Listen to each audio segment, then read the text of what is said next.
শুরু করতে হয়, সামনের কাতার থেকে বসা শুরু করতে হয়। সামনে জায়গা রেখে পিছনে বসা এটা মুমিন মুসলিমদের কোনো কাজ নয়, এটা হলো বিশৃঙ্খলা। আমার মনে হয় যে আর কিছু বলতে চাই না। সবাই একটু গরম জায়গাটা ছেড়ে দিয়ে একটু ঠান্ডা জায়গায় আসেন, সওয়াব বেশি হবে এবং দুইটা জায়গায় কিয়ামতের ময়দানে সাক্ষী দিবে। যারা আলীর উপরত বসছেন, আপনারা কি নিচে বসলে বক্তা দেখা যায় না? ভাই উঠেন, যুবক ভাইরা উঠেন, উঠেন, আলী থেকে উঠেন, আসেন, সামনে আসেন, তাহলে কথা শুরু করছি। ভাই আপনারা আসেন, যে সামনে ফাঁকা থাকলো বাংলাদেশের ম্যাপ, আগাই আসেন, আগাই আসেন, আসেন, আসেন, ঠান্ডা করবে না, বসলেই আর ঠান্ডা করবে না, চলে আসেন, মেহেরবানি করে আসেন, আসেন। এ ভাই উঠেন না কেন? দলিল দিছি তো, যে জায়গায় বসে আছেন ওটাও কিয়ামতের ময়দানে সাক্ষী দিবে, আরেক জায়গায় বসবেন, এই জায়গাটাও কিয়ামতের ময়দানে আপনি যে ওয়াজ শুনতে আসছিলেন এইটা নাজাতের উসিলা হইতে পারে, সাক্ষী দিবে। আসেন ভাই, আসেন না কেন? কি হইল? এ ভাই আসেন না, না বাড়ি থেকে কথাবার্তা কহে আইছেন বাড়ি উলির লগত যে যেটাই বসিম ওইটাতে আর উঠা যাবা না, হয় ওইটাতে চলে আসিম, এরকম করে বলে আসছেন নাকি ভাই? যদি বলে আসে না থাকেন, এটা আল্লাহর সন্তুষ্টির জন্য আগাই আসেন, আগাই আসেন, আসেন, আসেন। ভলান্টিয়ার ভাইদের অনুরোধ করছি, এত ভলান্টিয়ারের দরকার নাই, আপনারা এসে মঞ্চে বসে পড়ুন। শ্রোতার সংখ্যা কম, দুই একজন রাস্তায় থাকলেই এনাফ, আপনারা এসে বসে পড়ুন। আলহামদুলিল্লাহ আলহামদুলিল্লাহ নাহমাদুহু ওয়া নাস্তাঈনুহু ওয়া নাস্তাগফিরুহু ওয়া নু'মিনু বিহি ওয়া নাতাওয়াক্কালু আলাইহি ওয়া নাউযু বিল্লাহি মিন শুরুরি আনফুসিনা ওয়া মিন সাইয়্যাতি আ'মালিনা। من يهده الله فلا مضل له ومن يضلله فلا هادي له ونشهد أن لا إله إلا الله وحده لا شريك له ونشهد أن سيدنا وسندنا ونبينا وحبيبنا ومحبوبنا ومصدوقنا ومولانا محمدا عبده ورسوله أرسله بالحق بشيرا ونذيرا وشهيدا وداعيا إلى الله بإذنه وسراجا منيرا. أما بعد فقد قال الله تعالى في كلامه المجيد وفيه فرقانه الحميد. قولون সবাই আমার সাথে, أعوذ بالله من الشيطان الرجيم. بسم الله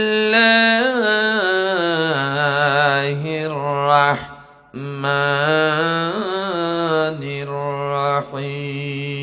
الرحيم. يا أيها الذين آمنوا بالله ورسوله والكتاب الذي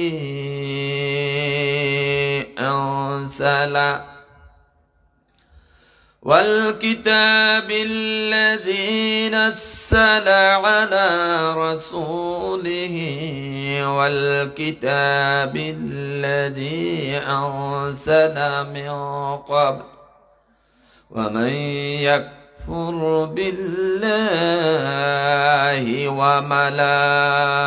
وملائكته وكتبه ورسله واليوم الآخر فقد ضل ضلالا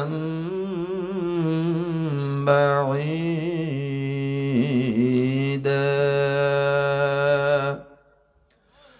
وأخرى آياته قال الله تعالى بسم الله الرحمن الرحيم كيف تكفرون بالله وكنتم أمواتا فأحياكم ثم يميتكم ثم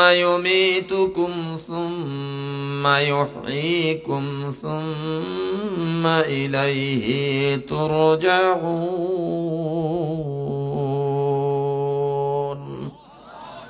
بارك الله لنا ولكم في القرآن الكريم. عن أبو مالك الأشعري رضي الله تعالى عنه قال قال رسول الله صلى الله عليه وسلم الطهر شطر الإيمان والحمد لله تملأ الميزان وسبحان الله والحمد لله تملأان أو تملأ ما بين السماوات والأرض.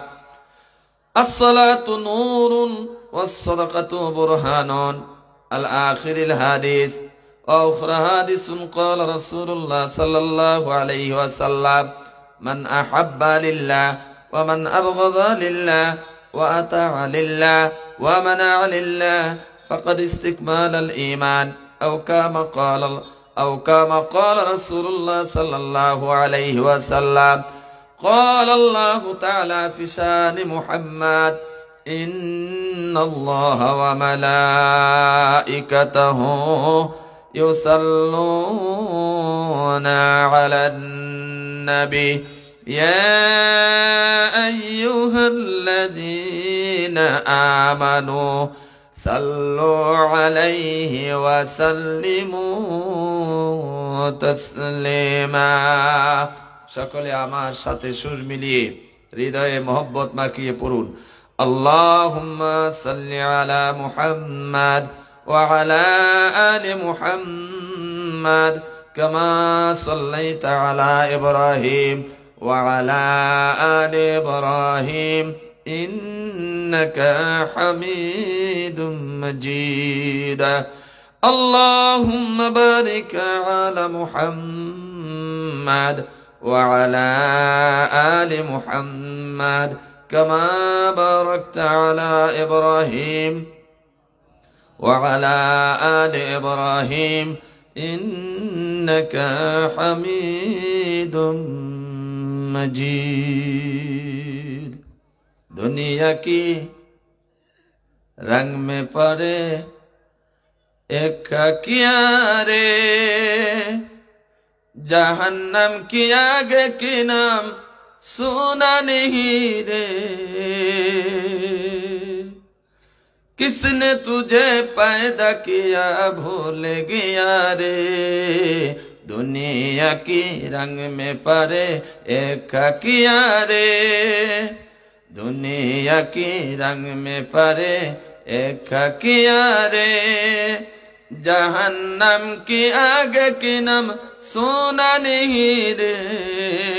کس نے تجھے پیدا کیا بھول گیا رے.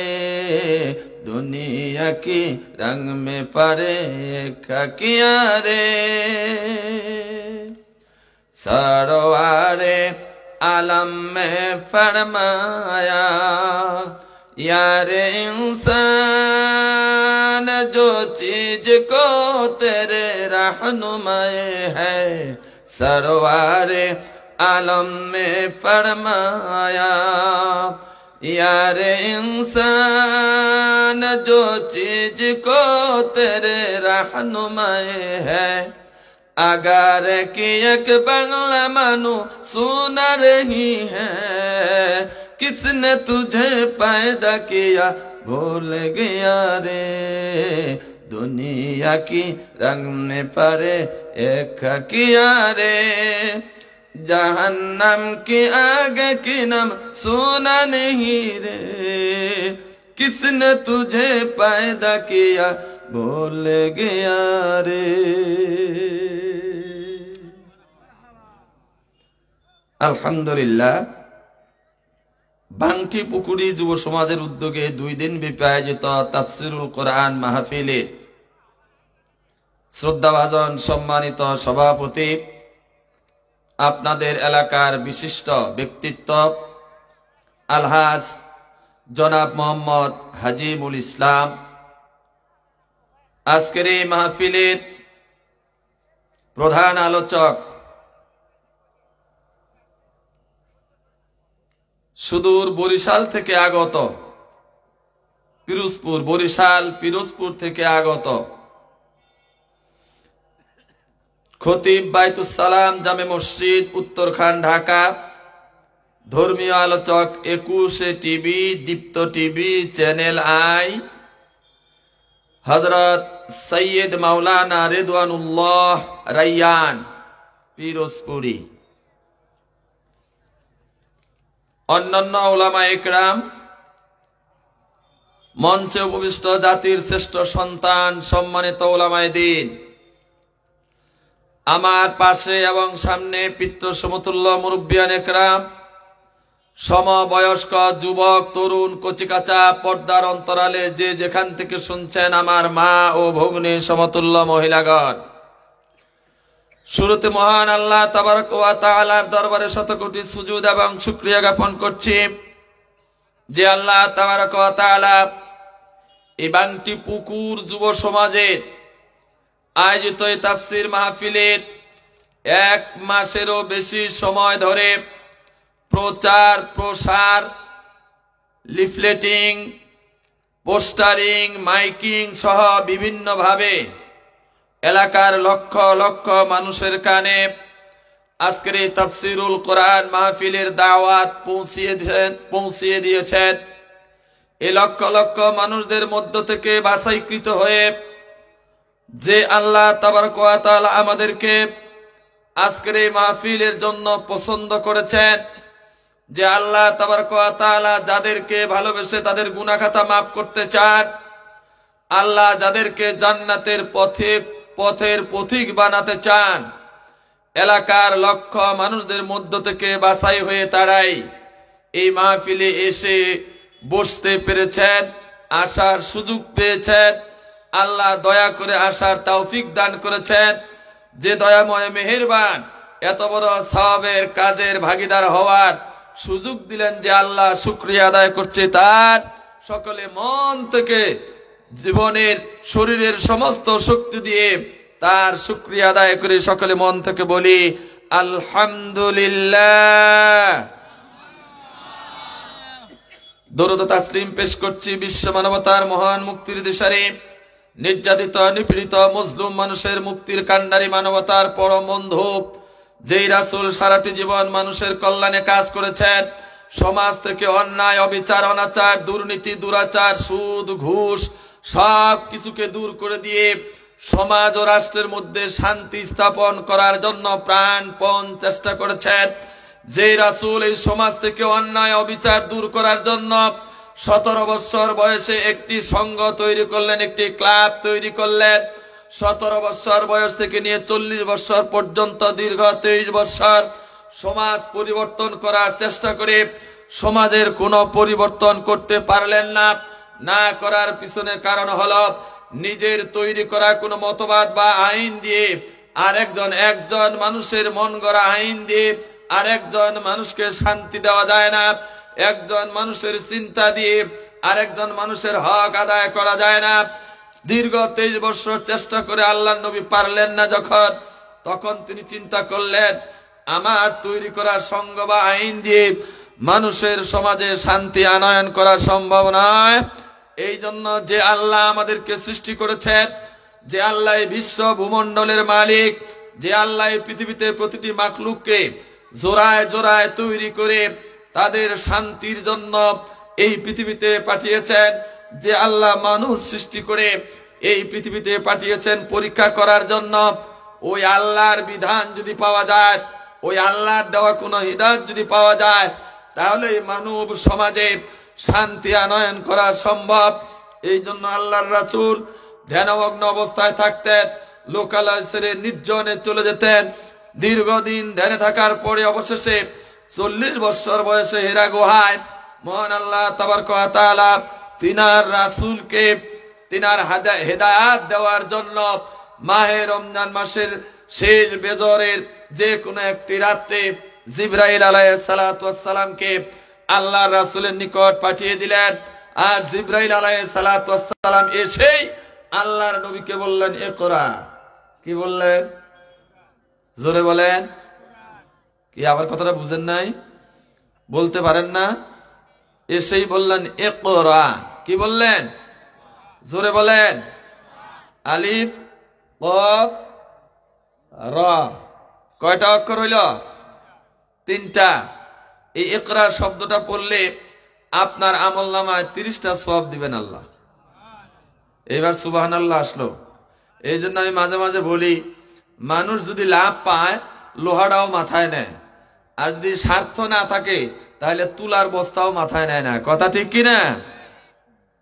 এবার বলুন, জিবরাইল আলাইহিস সালাতু ওয়াস সালাম এসে আল্লাহর নবীকে কি বললেন? ইকরা।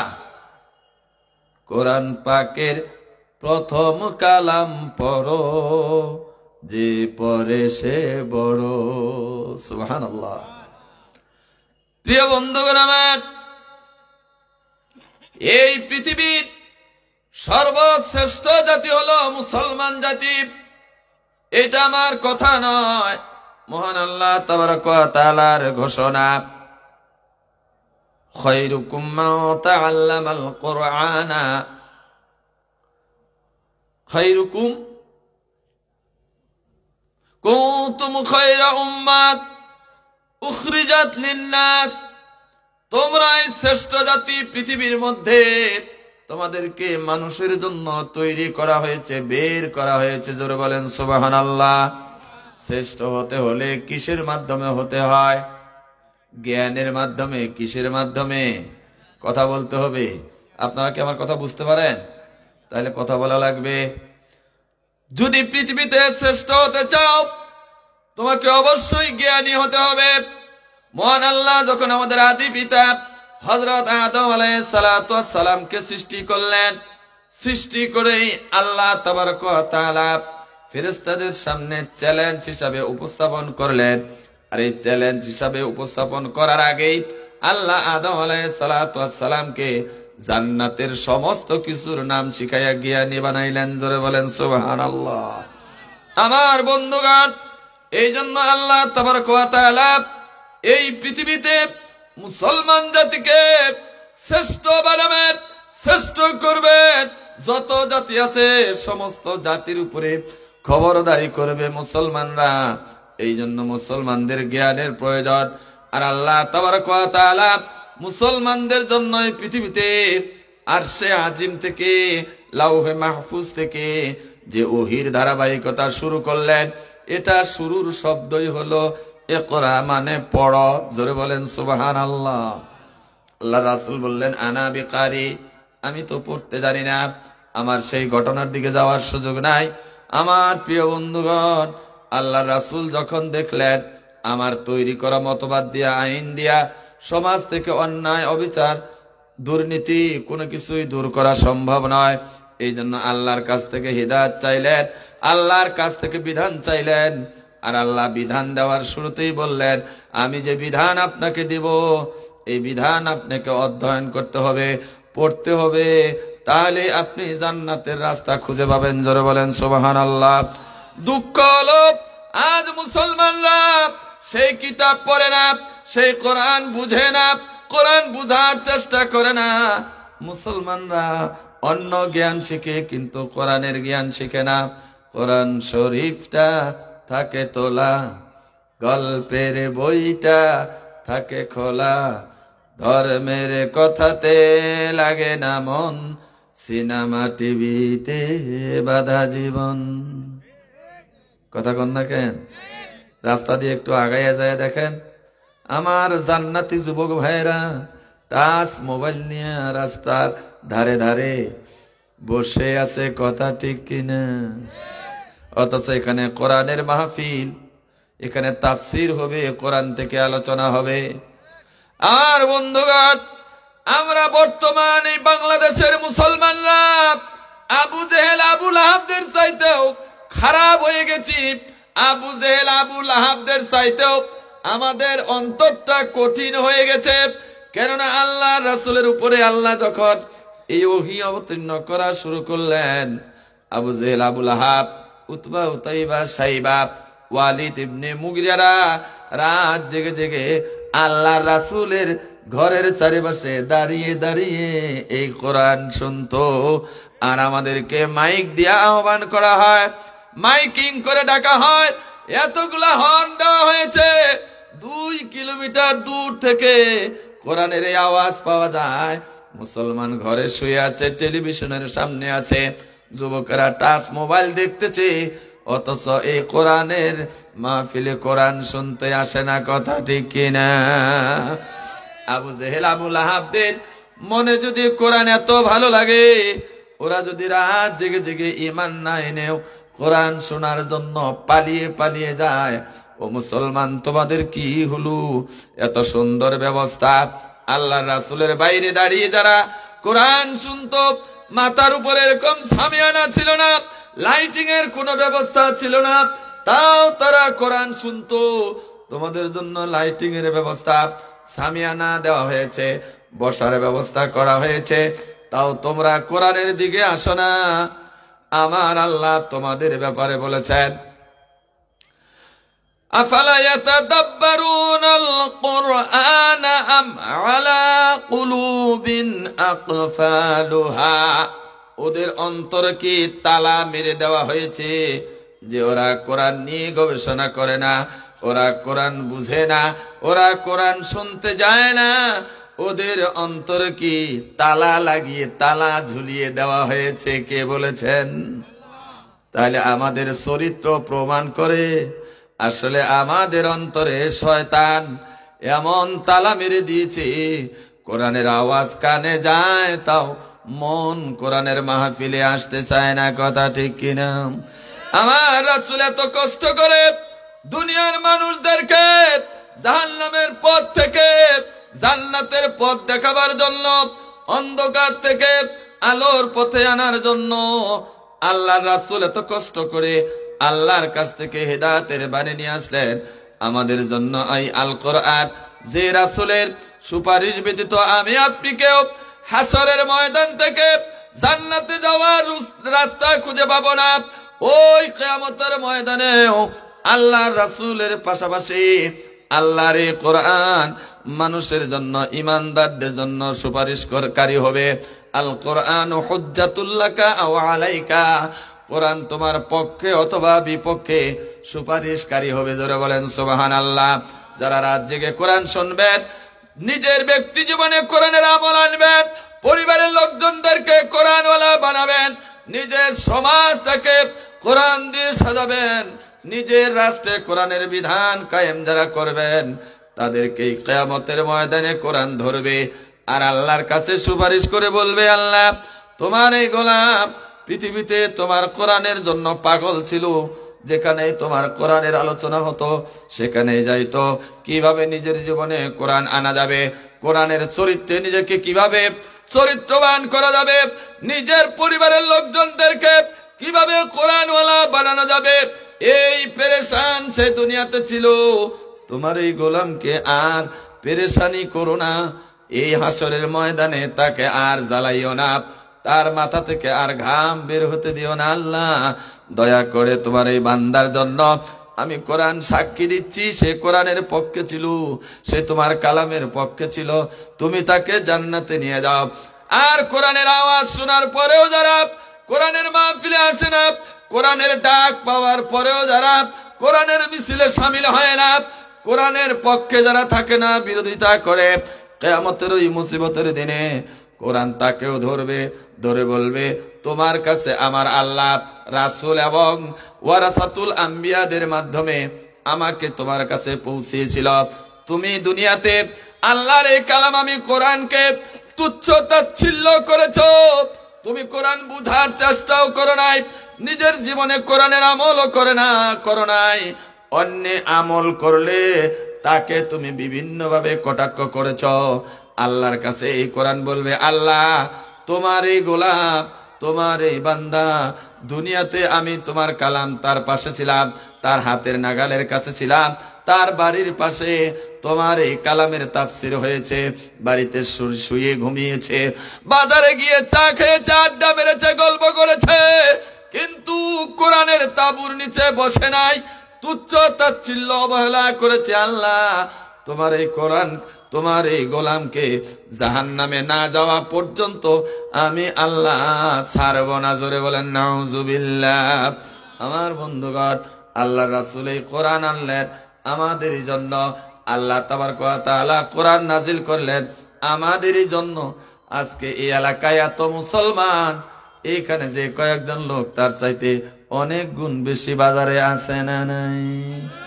ওদের কি মরা লাগবে না? আইনামা তাকুনু ইউদরিকুমুল মাউত ওয়ালাউ কুনতুম ফি বুরুজিম মুশাইয়্যিদা।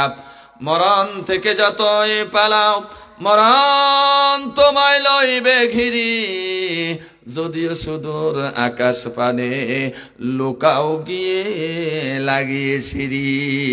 কোথায় পালাবা? এই পৃথিবীতে খোদা দাবি করেছে নমরুদ বাঁচে নাই, এই পৃথিবীতে খোদা দাবি করেছে ফেরাউন বাঁচে নাই, এই পৃথিবীর কোন ডিটেকটিভ বেঁচে থাকতে পারে নাই, এই পৃথিবীর হিটলার মুসলিমরা বেঁচে থাকতে পারে নাই, এই পৃথিবীর সুনামধন্য আল্লাহওয়ালা মানুষরাও বাঁচে নাই।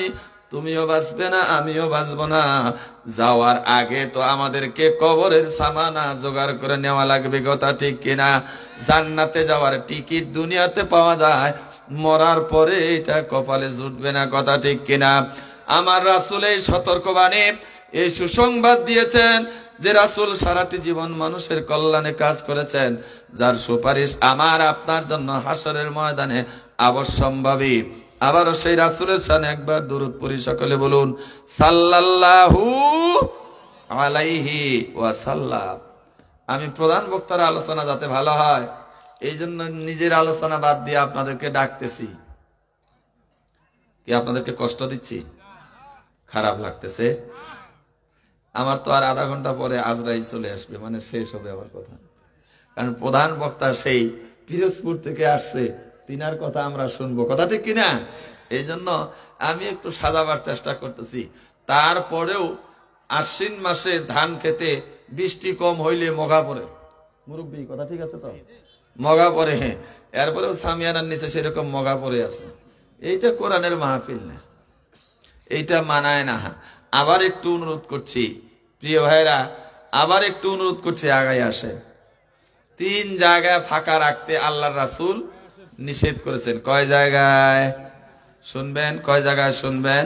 ভাই একটু চা দেন, একটু জিকির করেন সুবহানাল্লাহ, আলহামদুলিল্লাহ, লা ইলাহা ইল্লাল্লাহ। আসেন ভাই, আসেন। কি হইল? কি আসেন না কেন? কি ঘটনাটা কি ভাই? আসেন না? ও ভাই জানেরা আসেন। সুবহানাল্লাহ, আলহামদুলিল্লাহ, লা ইলাহা, লা ইলাহা, লা ইলাহা।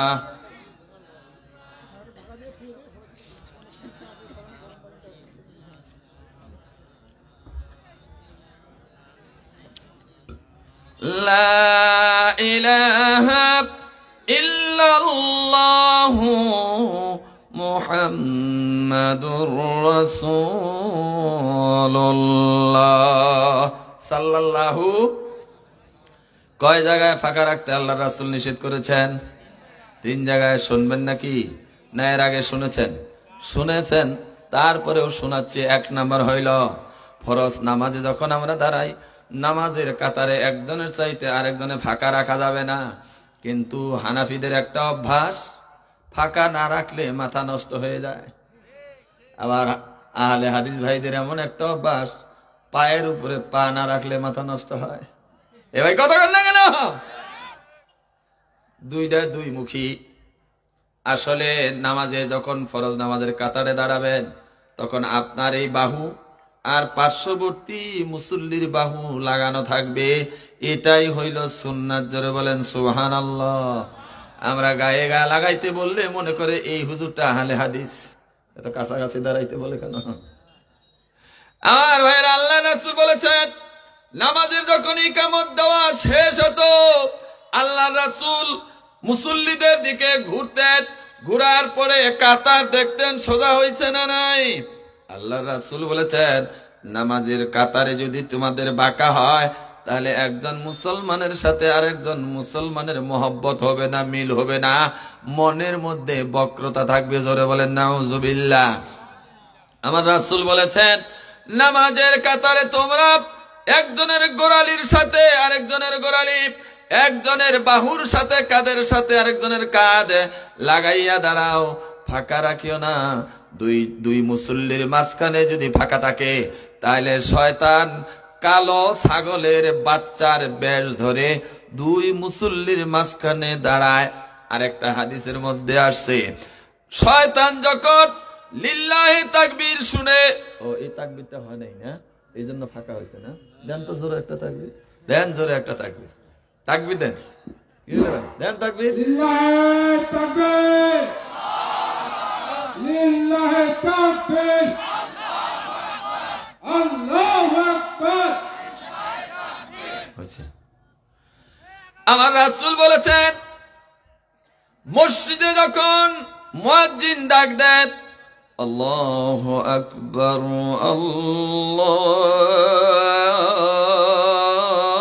আল্লাহু আকবার, শয়তান এত জোরে পালাতে থাকে শয়তানের পিছন দিয়া বাতাস বের হয়, আর এই তাকবীরের ধ্বনি যত দূর যায় তত দূর শয়তান পালিয়ে যায়। জোরে বলেন সুবহানাল্লাহ। আজান যখন শেষ হয়ে যায় শয়তান আবার দৌড়াইয়া ওই মুমিনের কাছে চলে আসে। এরপরে যখন ফরজ নামাজের জন্য মুয়াজ্জিন সাহেব ইকামত দেয়, এই ইকামতে যখন আবার আল্লাহর নাম উচ্চারণ করা হয় তখন শয়তান ওই শব্দ যতটুকু যায় ততটুকু দূরে পালিয়ে যায়। জোরে বলেন সুবহানাল্লাহ। এরপরে ইকামত শেষ হওয়ার পরে ইমাম সাহেব যখন তাকবীরে তাহরিমা দিয়া হাত পেতে যখন নামাজ শুরু করে আমার রাসূল বলেছেন শয়তান এসে দুই মুসল্লির মাঝখানে দাঁড়িয়ে যায় আর মনের ভিতরে নানান ওয়াসওয়াসা দেয়, যেই কথাগুলি এমনিতে মনে আসে না, নামাজে দাঁড়াইয়া গেলেই দুনিয়ার সেই সব চিন্তা ঢুকে যায়। কথা ঠিক কিনা? ঠিক তো হবেই, বলেছেন আমার রাসূল। জোরে বলেন সুবহানাল্লাহ। আমার ভাইয়েরা, আল্লাহর রাসূল বললেন তোমরা নামাজে একজনের পাশে আরেকজনের ফাঁকা রাখিও না। যেই জায়গায় ফাঁকা রাখবে ওই জায়গায় শয়তান কালো ছাগলের বাচ্চার বেশ ধরে দুই মুসল্লির মাঝখানে দাঁড়াবে আর মুসল্লিকে নামাজের খেয়াল বাদ দিয়া খুশু খুশু সরাইয়া দিয়া মনের ভিতরে দুনিয়াবি নানান চিন্তা ঢুকাইয়া দিবে। জোরে বলেন নাউজুবিল্লাহ। তাইলে নামাজের কাতারে নামাজে যখন দাঁড়াবেন ফরজ নামাজে একজনের মাঝে আরেকজন ফাঁকা রাখা যাবে, আবার আরেকজনের পাও খিচেও ধরেন না, ওটাও সুন্নাত না। আমার ভাইগণ, দ্বিতীয় নাম্বার হলো কোথাও যদি কোরআনের দার্স হয়, কোরআনের আলোচনা হয়, সেটা মসজিদে হোক, সেটা কোন ঘরের ভিতরে হোক, খোলা আসমানের নিচে যেখানেই হোক, এই দার্স যখন তোমরা শুনবে একজনের গায়ের সাথে আরেকজনের গা লাগিয়ে বসবে, মাঝখানে ফাঁকা রাখলে ওই জায়গায় ইবলিশ এসে বসে মনের ভিতরে গুতাবে আর বলবে ও বক্তাটার সুর ভালো না, রাজনীতি শুরু করছে, চল চা খাইয়া আসি, নানান গুতাগুতি শুরু করবে শয়তান মনের ভিতরে। কথা ঠিক কিনা? এই জন্য কিছু মানুষ বারবার উঠে চলে যায়, আসলে সে যায় না, তারে শয়তান উঠাইয়া নিয়ে যায়। কথা ঠিক কিনা? আমার আল্লাহ বলেছেন ওয়ালা তাত্তাবিউ খুতুওয়াতিশ শাইতান, তোমরা শয়তানের পদাঙ্ক, শয়তানের ওয়াসওয়াসার অনুসরণ তোমরা করো না। আফসোস মুসলমান, কোরআনের কথা ভালো লাগে, কোরআন শরীফটা থাকে তোলা, গল্পের বইটা থাকে খোলা, ধর্মের কথাতে লাগে না মন, সিনেমা টিভিতে বাধা জীবন, চুল পেকে গেল তবু হলো না রে হুঁশ, হে মানুষ। সাপ কালেমাটা কি যেন নাই মনে, মাথাটা বিগড়ে গেছে পপ গানে, সাপ্তাহিক নামাজে শুক্রবার, যায় যদি তবু পিছে সবার, কথা ঠিক কিনা? আবার হুজুরের সমালোচনাও করে, মসজিদে মেম্বারে দাঁড়িয়ে হুজুর আলোচনা করে, যদি দিন কায়েমের কথা বলে হুজুরের ইমামতি নাই, আসছেও পরে দোষও বড় বড় ধরে, কথা ঠিক কিনা?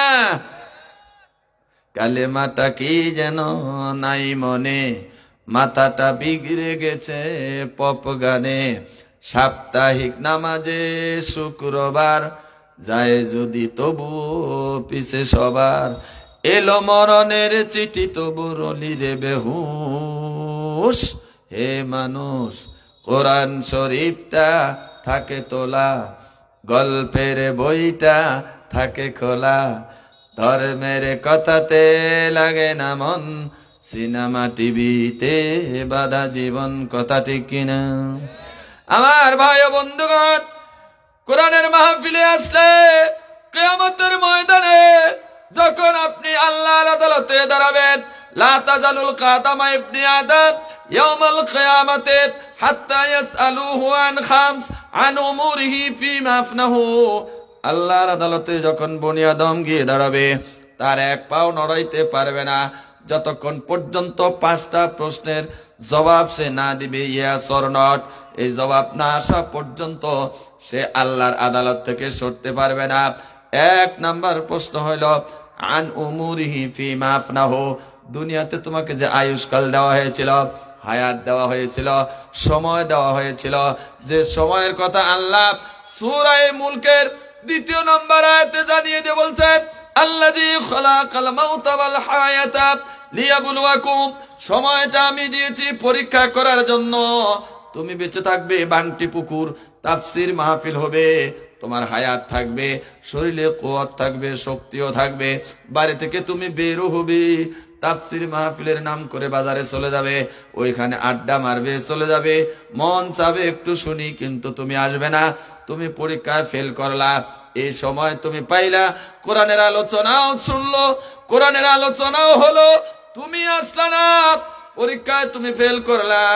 কিয়ামতের ময়দানে এই সময়ের কথা যখন আল্লাহ জিজ্ঞেস করবে, তোমাকে যে হায়াত দিয়েছিলাম, সময় দিয়েছিলাম, কোন কাজে সময় ব্যয় করেছ?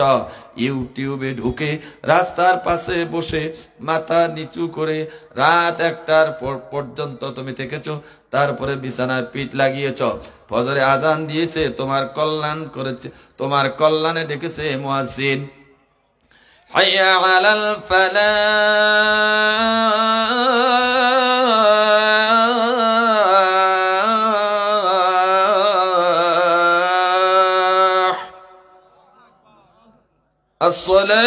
আসসালাতু খায়রুম মিনান নাউম।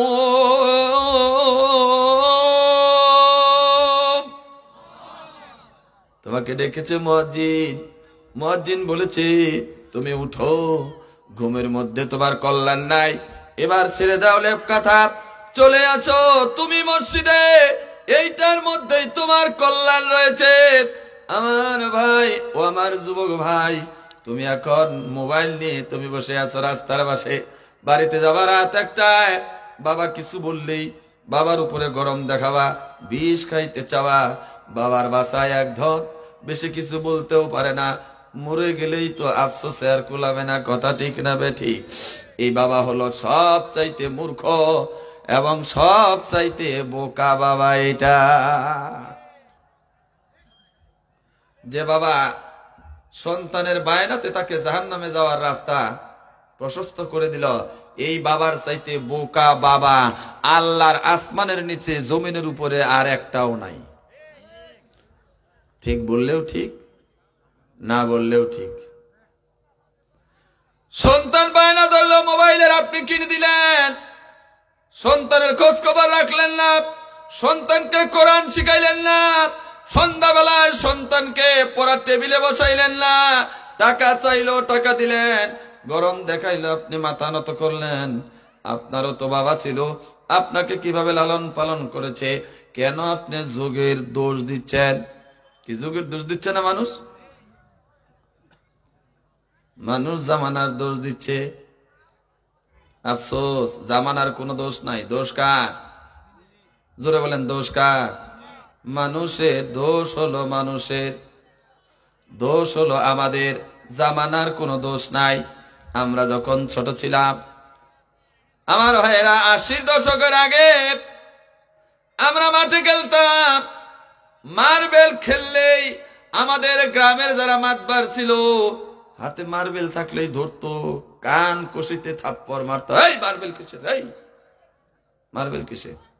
কেঁদে গিয়ে বাবা মাকে বললে মা বলতো ভালো করেছে।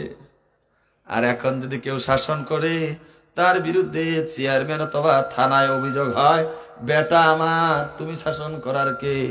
এই জন্য বেটাও বলে, বাপ মুখ খুব ভালো কাম কইছিস, কোনদিন তোরও মাথাত মই লাঠি মারি, শাসন করিবার সাহস পাবা নাহিস। আমার ভাইয়েরা, শাসন চলে গেছে, এই জন্য দুনিয়াতে বদমাইশের সংখ্যাও বেড়েছে। কথা ঠিক কিনা? আমার ভাই ও বন্ধুগণ, বৃদ্ধরা সামনে বসে আছে, যুবকেরা পিছনে, অথচ জিহাদের ময়দানে যুবকদের সামনে থাকার কথা ছিল। কথা ঠিক কিনা? যুবকের একটা আশায় আছে, এই যে এতক্ষণ থেকে কথা বলতেছি, শুনতে শুনতে কান ব্যথা করতেছে, জন্য কিছু যুবক এসে বসছে, খালি হামাকে কহছে। বুড়ালা ওইটা বসে আছে, খালি হামাকে কহছে। আমার ভাই ও বন্ধুগণ, তোমাকে কষ্ট দেওয়ার জন্য বলছি না। কিয়ামতের ময়দানে যখন আল্লাহ হিসাব শুরু করবে, যারা এসে সামিয়ানার নিচে বসেছ, আল্লাহ তাবারক ওয়া তাআলা তোমার বুঝ কাল থেকে ফিল্ম তৈরি করছে, ভিডিও করছে, অডিও করছে। কিয়ামতের ময়দানে হিসাবের সময় আল্লাহ যখন জিজ্ঞেস করবে, বান্দা তুমি কি আমার হিদায়াত অনুযায়ী চলেছো? তুমি কি নামাজ পড়েছো? বাবা মাকে কি শ্রদ্ধা করেছো, সম্মান করেছো? ছোটদেরকে কি তুমি ভালোবেসেছ? আল্লাহ রাসূলের আদর্শ অনুযায়ী কি জীবন তৈরি করার চেষ্টা করেছ? জাহান্নামের আগুন চারিদিকে ঘেরাও করা থাকবে। তাকাদু তামাইয়াজু মিনাল গাইস, জাহান্নামের আগুন রাগে ফেটে পড়বে পাপিষ্ঠদেরকে গ্রাস করার জন্য। এই দৃশ্য দেখে কলিজা শুকিয়ে যাবে, কণ্ঠনালী চিকন হয়ে আসবে, কথা বলতে পারবো না ভয়ে। আমার ভাই ও বন্ধুগণ, দুনিয়াতে আল্লাহর ইবাদত না করলেও কিয়ামতের ময়দানে আল্লাহর সামনে দাঁড়িয়েও বান্দা মিথ্যা বলবে বাঁচার জন্য। আমি বলছি না, সূরা কালামের তাফসীরের মধ্যে এইগুলি আছে। আল্লাহ বান্দাকে বলবে, নামাজ পড়েছিলি? আসলে দুনিয়াতে নামাজ পড়ে নাই। ভয়ে সে বলবে, হ্যাঁ আল্লাহ নামাজ পড়েছিলাম। আল্লাহ বলবে, যদি নামাজি হয়ে থাকো তুমি, তাহলে আজকে কিয়ামতের ময়দানে আমার আদালতের সামনে একটা সিজদা করে দেখাও। আল্লাহ যখন সিজদা করতে বলবে, তখন লোকটা মনে মনে খুব খুশি হবে। আল্লাহ বলবে, সিজদা করতে পারলে তোমাকে জান্নাত দেব। লোকটা মনে মনে বেজায় খুশি হবে, মনে মনে বলবে, জীবনে কোনোদিন মসজিদে না গেলেও মসজিদের বাইরে থেকে তো দেখেছি সিজদা কেমন করে করা লাগে। কথা ঠিক কিনা? সিজদা করার জন্য অ্যাটেম্প নিবে, তৈরি হবেছে। আল্লাহ মেরুদণ্ডের হাড়কে বলে দিবে, তুমি একবারে হাদিদ হয়ে যাও, লোহা হয়ে যাও, শক্ত হয়ে যাও। আমার গোলাম দুনিয়াতে যেহেতু আমাকে সিজদা করে নাই, আজও যেন সিজদা করতে না পারে। তৈরি হইয়া যখন সিজদা করার চেষ্টা করবি, তার মেরুদণ্ডের হাড় লোহার মতন শক্ত হবে, চোখ দিয়ে পানি বেরিয়ে পড়বে।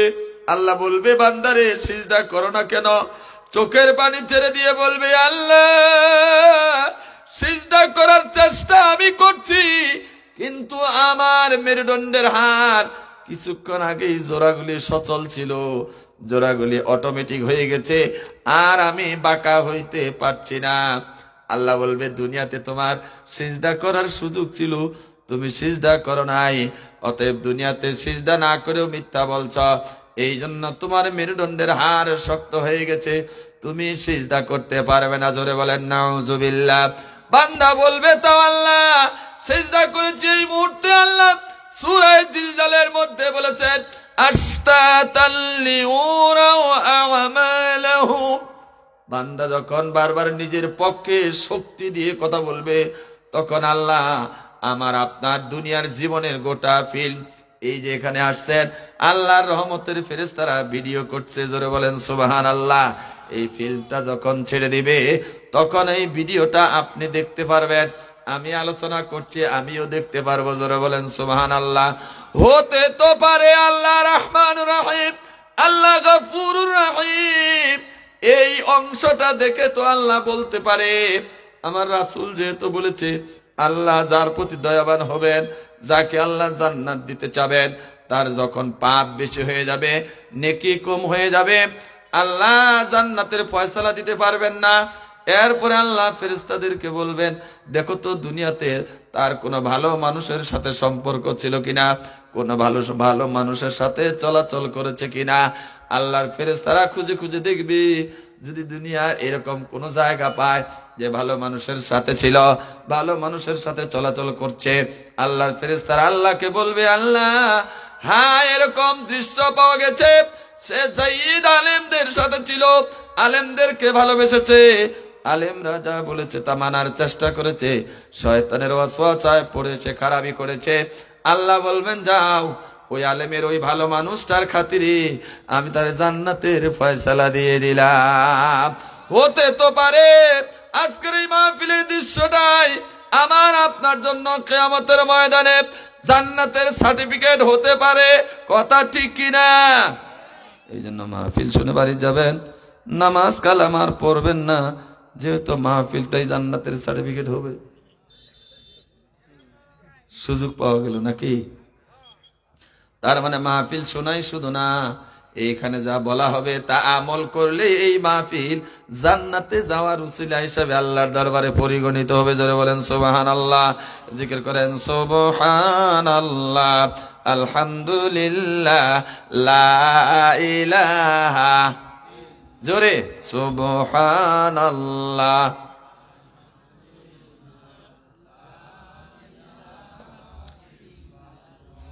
লা ইলাহা, লা ইলাহা ইল্লাল্লাহু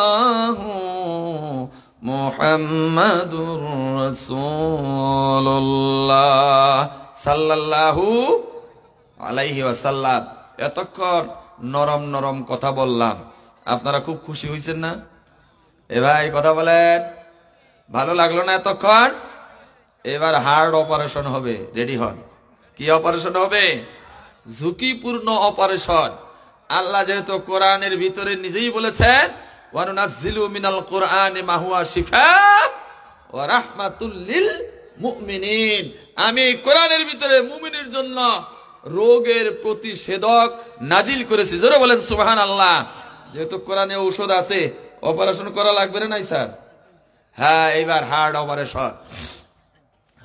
হার্টের ভিতরে জমে গেছে পাপের জাল, এই জাল ছিঁড়ে দিতে হবে, তাহলে জান্নাতে যাওয়া সহজ হবে। আপনারা আমাকে অপারেশন করতে দিতে রাজি আছেন তো? এই মাওলানা সাহেব ছুরি কাতি আনেন তো। আমার ভাইয়েরা, ছুরি কাতি দিয়ে অপারেশন নয়, অস্ত্র দিয়ে নয়, অপারেশন হবে কোরআনের শব্দ দিয়া, জোরে বলেন সুবহানাল্লাহ। আপনাদের খেদমতে সূরা বাকারার 28 নম্বর আয়াত আর সূরা নিসার 136 নম্বর আয়াত তেলাওয়াত করেছি। পরিচালক আমাকে একটু সময় বাড়িয়ে দিয়েছেন, আমি সময়টা কাজে লাগাবার চেষ্টা করছি। এতক্ষণ আমি আপনাদেরকে মাহফিলের যে মর্যাদা, মাহফিলের যে উপকার, এই ব্যাপারে আপনাদের সামনে কথা বললাম, কথা ঠিক কিনা? এরপরেও যারা মাহফিলে আসে না, যারা এখনো দোকানে রাস্তায় দাঁড়িয়ে আছে, বাড়িতে বসে আছে, তাদের ব্যাপারে আমার আল্লাহ বলছেন, কাইফা তাকফুরুনা বিল্লাহি ওয়া কুনতুম আমওয়াত, তোমাদের কি হলো, কি হয়েছে তোমাদের, কিভাবে তোমরা আল্লাহর নাফরমানি করো? কুনতুম আমওয়াত, তোমরা তো মৃত ছিলে।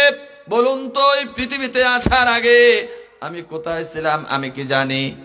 কথা বলেন না কেন? আমি কোথায় ছিলাম আমি কি জানি? কোন দুর্ভাগ্যে ছিলাম, কোন ধানের চাউলের ভিতরে ছিলাম, কোন গাভীর দুধের ভিতরে ছিলাম। কথাগুলি এই জন্য বলছি, আমার মা আর আমার বাবা মিলিত হওয়ার আগে দুনিয়ার খাবার খেয়েছে, কথা ঠিক কিনা? এই খাদ্য থেকে তৈরি হয়েছে রক্ত, সেই রক্ত থেকে তৈরি হয়েছে ক্যালসিয়াম, সেই ক্যালসিয়াম থেকে তৈরি হয়েছে মণি বীর্য, সেই বীর্য থেকে আমার আপনার জন্ম। জোরে বলেন সুবহানাল্লাহ। কোথা থেকে হয়েছেন? মিন নুতফাতিন, এক ফোঁটা লম্ফমান নাপাক পানি থেকে মানুষের সৃষ্টি। তোমার কোনো অস্তিত্ব ছিল না, দীর্ঘ সময় তুমি ছিলে যখন তোমার কোনো অস্তিত্ব ছিল না। আমার ভাইয়েরা, এই বিভিন্ন খাদ্যে আল্লাহ আমাকে রেখেছিল। বাবা এবং মায়ের মিলনের মাধ্যমে মায়ের রেহেমের ভিতরে আমি চলে গেছি, সেইখানে আমার আল্লাহ 10 মাস 10 দিন, বাংলার 9 মাস 10 দিন মায়ের রেহেমের ভিতরে রেখেছে। ওই জায়গায় অন্ধকারের পর্দার পরে অন্ধকার, মায়ের পেটের ভিতরে 4টা পর্দা আছে।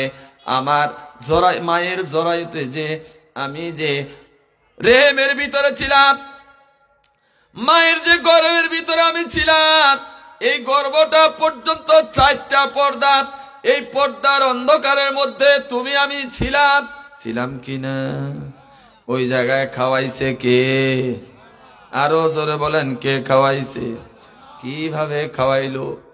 আমার ভাই, আল্লাহ মানুষের মুখটাকে পবিত্র রাখলো। পেটের ভিতরে, মায়ের পেটের ভিতরে মায়ের নাপাক রক্ত আমার খাবার ছিল, এই নাপাক রক্ত আমার খাবার ছিল। এই জন্য এই খাবার আমার মুখ দিয়ে আল্লাহ দেয় নাই, মায়ের নাভির সাথে আমার নাভির এমন সংযোগ করে দিয়েছে, ওই নাভির ভিতরে, নাভির মাধ্যমে আমার পেটের ভিতরে খাবার চলে গেছে। জোরে বলেন সুবহানাল্লাহ। এই ব্যাখ্যা অনেক বড়, আমি সেই দিকে যাব না। এরপরে আমার মা গলাকাটা শহীদের ন্যায় রক্ত প্রবাহিত করে আমাকে দুনিয়ায় আসার সুযোগ করে দিলেন। দুনিয়ায় আসার পরেও আমি এত দুর্বল ছিলাম, ক্ষুধা লাগলে খাবার চাইতে পারতাম না, কথা ঠিক কিনা? প্রস্রাব করে বলতে পারতাম না আমি প্রস্রাব করেছি। পায়খানার চাপ আসলে বলতে পারতাম না আমি পায়খানা করব। মায়ের কোলে পায়খানা করেছি, প্রস্রাব করেছি। এত দুর্বল মানুষ তুমি ছিলা, সেইখান থেকে তিল তিল করে আমি আল্লাহ তোমাকে বড় করেছি। যখন তুমি ভালো মন্দ বুঝতে শিখলা, শিখার পরে আমি তোমার দুনিয়ার চলার জন্য তুমি আমার কাছে হিদায়াত চাইলা, আর আমি তোমাকে হিদায়াত দিয়েছি। তুমি ভুলে গেলা দুনিয়ার রং তামাশা দেখে, তুমি ভুলে গেলা দুনিয়ার খেল তামাশা দেখে, তুমি ভুলে গেলা তোমার সুন্দরী স্ত্রীকে পেয়ে আমার আল্লাহর এত নিয়ামতের কথা তুমি ভুলে গেলা। কিভাবে তুমি ভুললা? আল্লাহ প্রশ্ন করে বলছেন, কাইফা তাকফুরুনা বিল্লাহি ওয়া কুনতুম আমওয়াত। তুমি তো মরা ছিলে, তোমার কোনো জীবন ছিল না। ফাহিয়াকুম, আমি সেইখান থেকে তোমাকে জীবন দান করেছি। জোরে বলেন সুবহানাল্লাহ। জীবনের মালিক কে? আমার জীবন, আমার মরণ, আমার জিন্দেগি কবুল কর,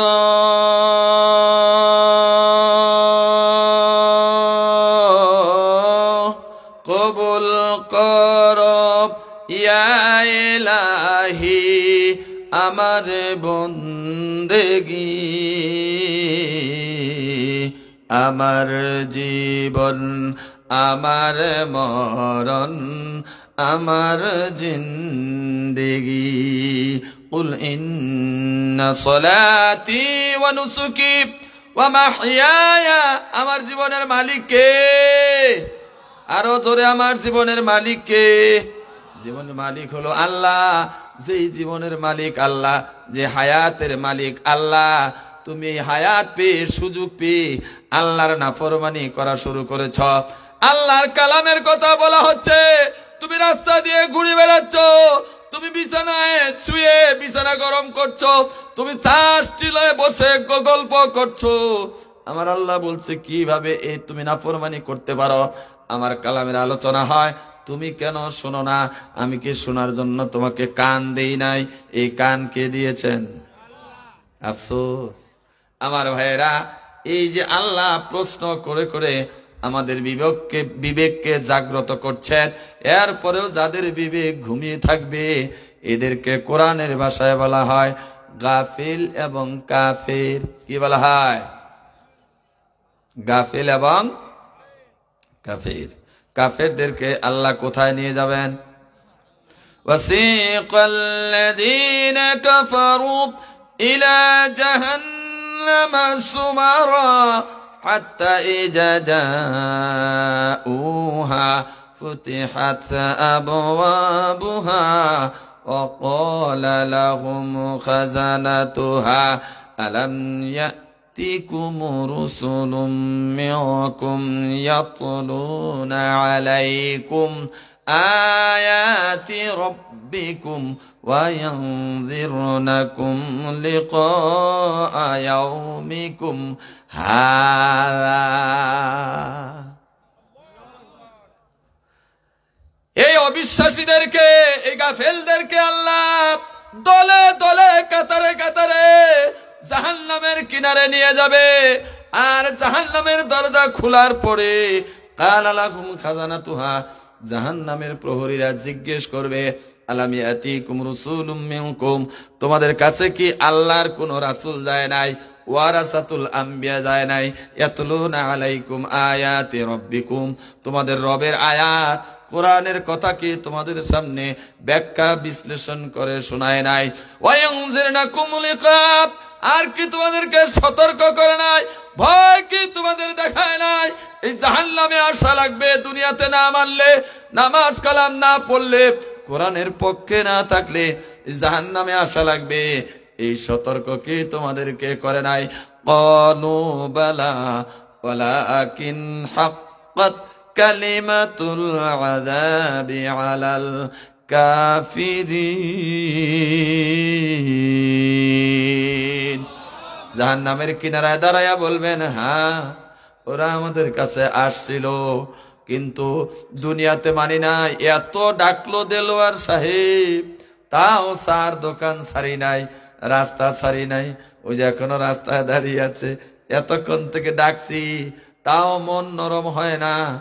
আমরা জাহান্নামের কিনারে দাঁড়িয়ে বলবো, হ্যাঁ আজকে তো আমাদের উপরে আল্লাহর আযাব অবধারিত হয়ে গেল। জোরে বলেন নাউযুবিল্লাহ। সূরা মুলকের মধ্যে আল্লাহ তাবারক ওয়া তাআলা এই কথাগুলি এইভাবে বলছেন, ওয়াকালা লাহুম খাযানাতুহা আলাম ইয়াতিকুম নাযীর। জাহান্নামের কিনারে যখন যাবে তখন জাহান্নামের লোকগুলাকে জাহান্নামের ফেরেশতা বলবে, তোমাদের কাছে কি কোনো সতর্ককারী আসে নাই? কালু, তখন এই জাহান্নামীরা, এই গাফেল লোকগুলা বলবে, হ্যাঁ আসছিল। ওয়ালাকিন, আসছিল ঠিকই, কিন্তু আমরা তাদেরকে মিথ্যাবাদী বলেছি। তাদেরকে আমরা বলেছি এই মাওলানারা কোরআন থেকে যা ব্যাখ্যা করে খালি রাজনীতির কথা বলে, আল্লাহ তো কোরআনে এত রাজনীতির কথা বলে নাই। এরকম শ্রোতা আছে না নাই? কালকে এক মাহফিল ছিল পাঁচপিরি, লোক সংখ্যা কম। আমি বললাম যে ভাই, আমি এত দূর থেকে কষ্ট করে আসলাম, কালকে রংপুর থেকে এসে মাহফিল করছি, প্রধান আলোচক ছিলাম। আমি বললাম যে আমি এত কষ্ট করে আপনাদেরকে কোরআনের কথা শোনাবার জন্য আসলাম, আর আপনি পাশের বাড়িতে ঘুমিয়ে আছেন, মাহফিলে নাই, কারণটা কি? এক শ্রোতা বললো যে হুজুর আপনারা খালি রাজনীতি করেন। বলে মারহাবা, আপনি কোরআনের এত ভালো ব্যাখ্যা জানেন, কোরআনের মধ্যে রাজনীতি আছে? এই জোরে কথা বলবেন। কোরআনের মধ্যে রাজনীতি আছে? নামাজ পড়া কি? জোরে কথা বলেন। নামাজ পড়া কি ফরজ? কোরআনের রাজনীতি করাও ফরজ। কোন মৌলবি যদি আমাকে ফতোয়া দিতে পারে যে রাজনীতি করা সুন্নত বা মুস্তাহাব, তাহলে রাজনীতি ছেড়ে দেব, ওই মৌলবীর গোলামিগিরি করব আজীবন। আল্লাহ বলছেন সূরা আলে ইমরান, অনেক জায়গায় বলছেন, তারপরে এই আয়াতটা কোট করি কমপক্ষে, সূরা আলে ইমরান আয়াত নাম্বার 104। আল্লাহ বলছেন 3 নম্বর, ওয়াল তাকুম মিনকুম উম্মাত। উম্মত মানে হলো দল। উম্মত মানে কি? দল। জামাত মানেও দল। আল্লাহ বলছেন ওয়াল তাকুম মিনকুম উম্মাত, তোমাদের মধ্যে একটা দল অবশ্যই থাকতে হবে। ইয়াদউনা ইলাল খায়র, যারা মানুষদেরকে কল্যাণের দিকে ডাকবে। ওয়া ইয়ামুরুনা বিল মারুফ, মানুষদেরকে সৎ কাজের আদেশ দিবে। ওয়া ইয়ানহাউনা আনিল মুনকার, অন্যায় কাজ সমাজে দেখলে বাধা দিবে, এই অন্যায় সমাজ থেকে তুলে দিবে। যারা এই 3টা কর্মসূচি নিয়ে দল করবে, উলাইকা হুমুল মুফলিহুন, ওরা সফলকামী, ওরা বিজয়ী। এবার হাদিস থেকে দলিল নেন। আন হারিসিল আশআরি রাদিয়াল্লাহু তাআলা আনহু قال قال رسول الله صلى الله عليه وسلم وأنه من خرج من الجماعات قدر شبرين فقد خلع ربقة الإسلام من عنقه إلا يرجع। আমার রাসূল বলেছেন, যেই ব্যক্তি ইসলামী দল থেকে 1 ফুটি পরিমাণ দূরে সরে চলে যাবে, 1 মাইল নয়, 1 গজ নয়, 1 হাত নয়, 1 ফুটি পরিমাণ ইসলামী জামাত থেকে, দল থেকে দূরে সরে চলে যাবে, ফাকাদ খালা রিবকাতাল ইসলাম, সে তার গলা থেকে ইসলাম ঝাড়ে ফেলে দিল। জোরে বলেন নাউজুবিল্লাহ। হযরত ওমর ফারুক রাদিয়াল্লাহু তাআলা আনহু বলছেন, লা ইসলামা ইল্লা বিল জামাত, দল ছাড়া ইসলাম নাই। আমি বানোয়াট বললাম নাকি? আর আপনি ইসলাম বুঝলেন না, কোরআন হাতে নিলেন না, তাফসীর পড়লেন না, মাদ্রাসায় বারান্দায় আপনি গেলেন না, একদল ধোঁকাবাজ মাওলানার কথায় আপনি আপনার ঈমানকেও নষ্ট করে ফেললেন। আমার বন্ধুগণ, নামাজ পড়া যেমন ফরজ, এই নামাজ পড়া ফরজের ব্যাপারে যে শব্দ কোরআনের মধ্যে সবাই জানেন। আল্লাহ বলছেন আকিমিস সালাহ, জানেন কিনা? এই ভাই কথা বলেন না কেন, জানেন কিনা? আকিমিস সালাহ, নামাজ কায়েম করো। ঠিক তেমনি ইসলামী আন্দোলন করার জন্য আল্লাহ বলছেন আকিমুদ্দিন, দিন প্রতিষ্ঠা করো। ওটাও আমর ফরজ, এটাও আমর ফরজ। দলিল চোখের ভিতরে লাগাইয়া দেওয়ার পরেও যদি বলেন হুজুর আপনারা রাজনীতি করেন, আমরা রাজনীতি এমন রাজনীতি করি যেই রাজনীতি করার জন্য আল্লাহ নির্দেশ করেছেন, যেই রাজনীতি করলে জাহান্নাম থেকে মুক্তি পাওয়া যাবে সেই রাজনীতি আমরা করি, যেই রাজনীতি করলে গুনাহ আল্লাহ মাফ করার ওয়াদা করেছেন সেই রাজনীতি আমি করি, যেই রাজনীতি করলে আল্লাহ জান্নাত দিতে ওয়াদা করেছেন, জান্নাত দেওয়ার, আমি সেই রাজনীতি করি। বন্ধু তুমি এমন রাজনীতি করো যে রাজনীতিকে আল্লাহ হারাম করেছেন। জোরে বলেন নাউজুবিল্লাহ। যেই রাজনীতি করলে জাহান্নামে যাওয়া লাগবে, তুমি তো অন্ধকারে পড়ে আছো, সেই রাজনীতি করো। এই জন্য আমি কোরআনের কথা বললেই তুমি মনে করো আমি রাজনীতি করছি। আমার ভাইগণ, মহান আল্লাহ তাবারক ওয়া তাআলা বললেন, এত বুঝলা তুমি, এত জানলা, মঙ্গল গ্রহে তুমি গেলা, অথচ আমার কোরআন তুমি বুঝলা না, তুমি আমার নাফরমানি করলা। অথচ এই কোরআনের জন্যই আমি তোমাকে সৃষ্টি করেছি। যারা বলেন সুবহানাল্লাহ। আর রাহমান আল্লামাল কুরআন খালাকাল ইনসান। আগে কোরআন, তারপরে মানুষ। জোরে বলেন সুবহানাল্লাহ। আমার ভাই ও বন্ধুগণ, আল্লাহ তাবারক ওয়া তাআলা এবার আসেন সূরা নিসার 136 নম্বর আয়াতের মধ্যে আল্লাহ বলছেন, ইয়া আইয়ুহাল্লাযীনা আমানু আমিনু বিল্লাহ।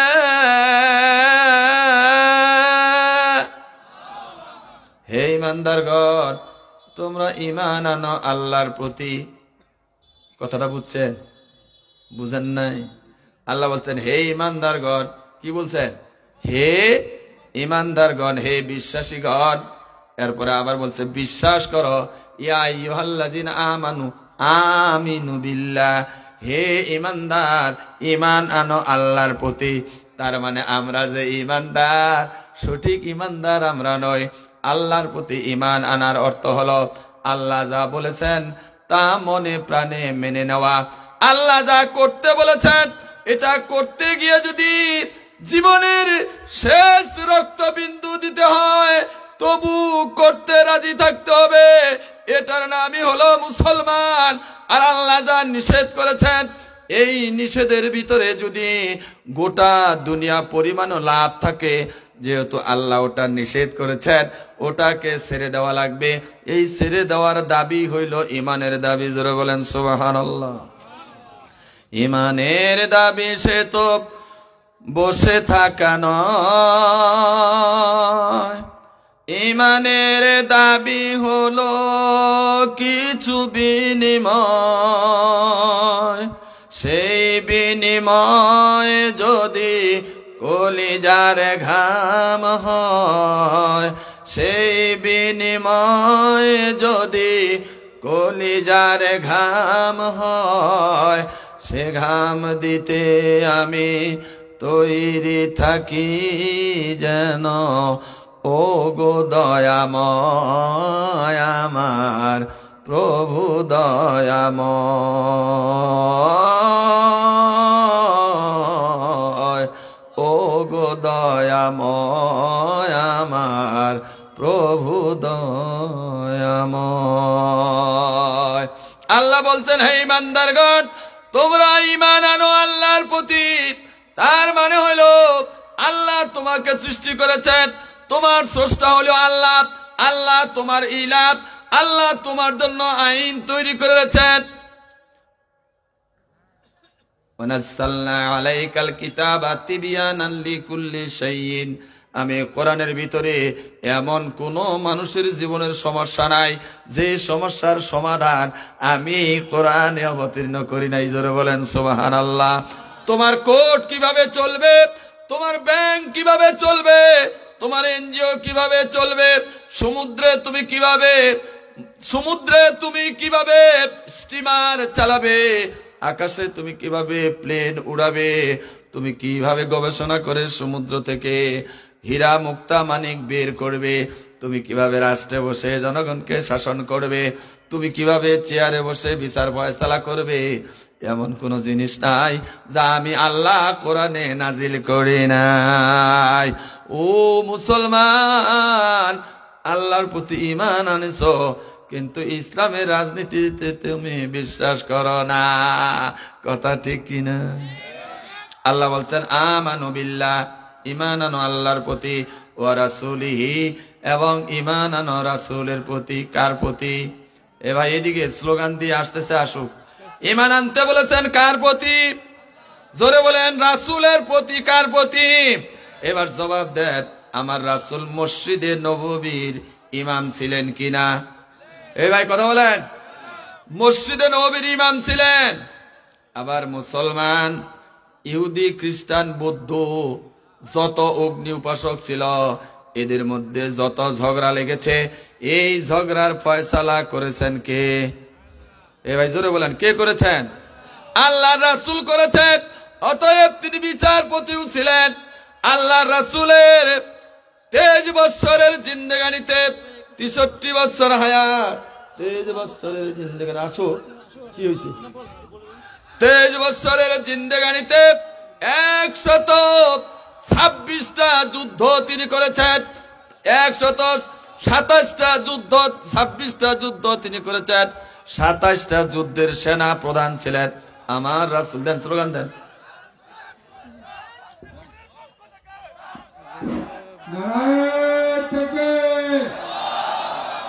প্রধান বক্তার আগমন,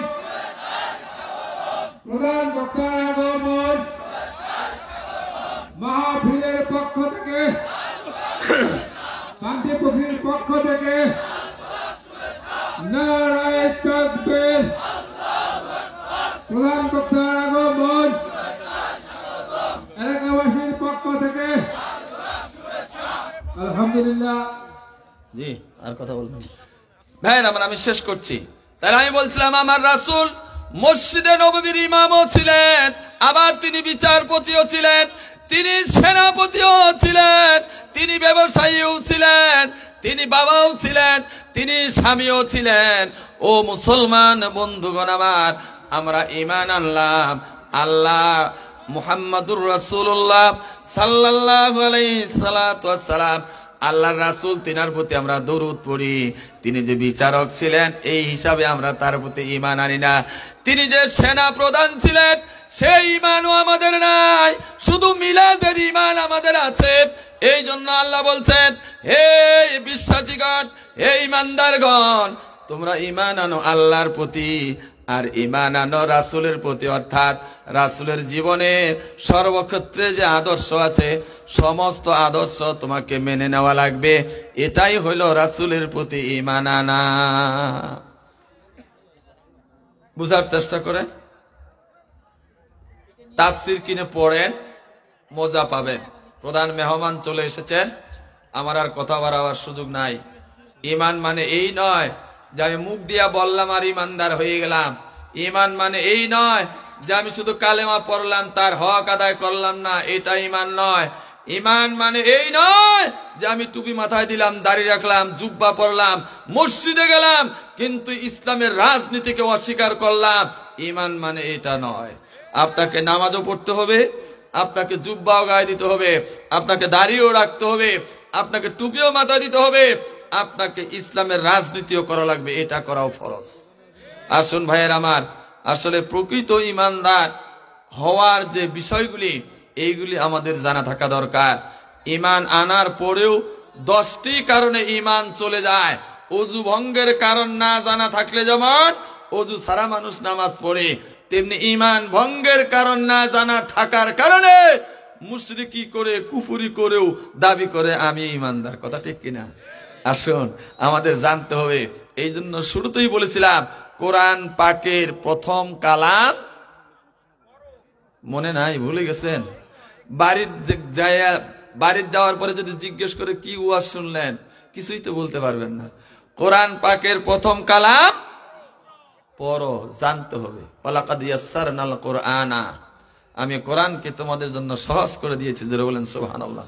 আল্লাহ তাবারক ওয়া তাআলা আমাদেরকে কোরআন শুধু পড়েই বুঝতে হবে এমন না, শুনেও বোঝা যাবে। কথা ঠিক কিনা? এই জন্য যেখানেই কোরআনের আলোচনা সেখানেই আমরা। কথা ঠিক কিনা?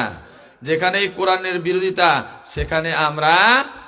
যেই মিছিলে কোরআনের ডাক সেই মিছিলে আমরা, যেই মিছিলে কোরআন উৎখাতের ডাক সেই মিছিলে আমরা। আসুন প্রকৃত মুমিন হয়ে আল্লাহ যে ডাক দিয়েছেন, ইয়া আইয়ুহাল্লাযীনা আমানুত্তাকুল্লাহা হাক্কা তুকাতিহি ওয়া লা তামুতুন্না ইল্লা ওয়া আনতুম মুসলিমুন, প্রকৃত মুসলিম না হয়ে মৃত্যুবরণ করো না, এটাও আল্লাহ তাবারক ওয়া তাআলার একটা হুঁশিয়ারি। এই জন্য জীবনের প্রতি ক্ষেত্রে আমরা কোরআনকে ধারণ করব, রাসূলের আদর্শকে গ্রহণ করব, ইসলাম নিয়ে বেঁচে থাকব, ঈমান নিয়ে দুনিয়া থেকে বিদায় হওয়ার জন্য সর্বদা চেষ্টায় থাকব। আল্লাহ যেন আমাদের কবুল করে। সকলে বলুন আমিন। ওয়া আখিরু দাওয়ানা আলহামদুলিল্লাহি রাব্বিল আলামিন। আসসালামু আলাইকুম ওয়া রাহমাতুল্লাহি ওয়া বারাকাতুহু।